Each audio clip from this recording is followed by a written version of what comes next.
Welcome back to All Access Cape Cod. We're at the Edward Gorey house. Now this is more than just a museum. This is actually Edward Gorey's house, right? Yes.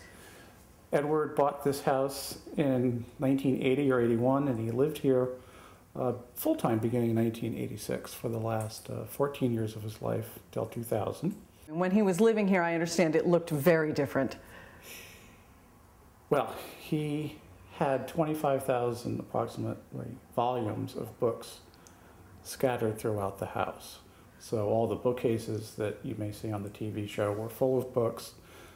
Items of furniture had stacks of books. The floors had stacks of books. They do tend to wave a little bit. The bulk of his library was upstairs, and if you rolled a marble, it would certainly go everywhere.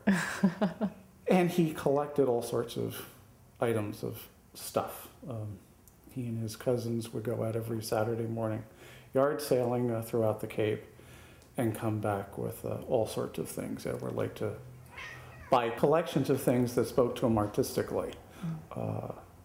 So items might not be purchased for their utilitarian reason, like cheese graters. We have a selection of cheese graters. Together they really make something. Pliers. You certainly didn't need a dozen weird-looking pliers, but together they might look like a herd of animals going across the plain or something like that. And items might show up in one of his drawings, one of his many books.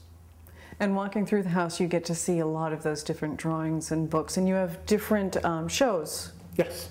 What's the one that you've got up now? Our major show this year is Edward Gorey's children's books.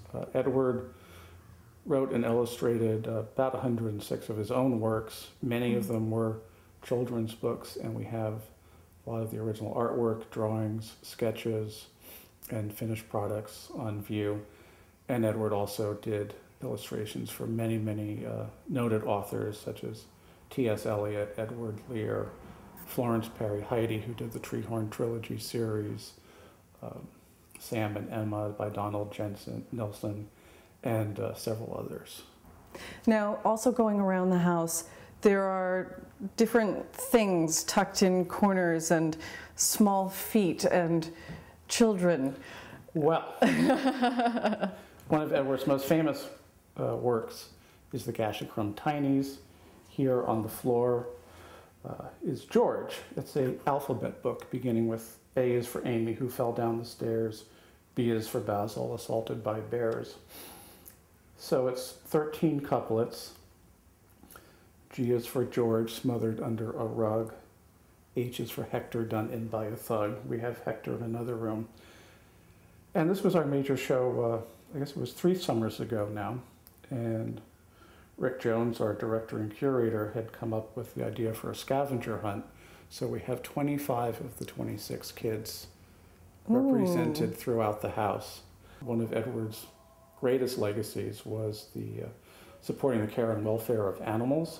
When he died, he set up a charitable trust for that reason, and many organizations on the Cape and nationwide are supported by him, including bat conservation in Austin, Texas, the Xerxes Society, which is invertebrates. Of course, bats need insects to survive on, and many local organizations. So his legacy continues today.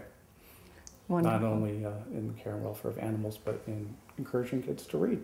2 very important areas to support. Absolutely. Thank you so much. Thank you.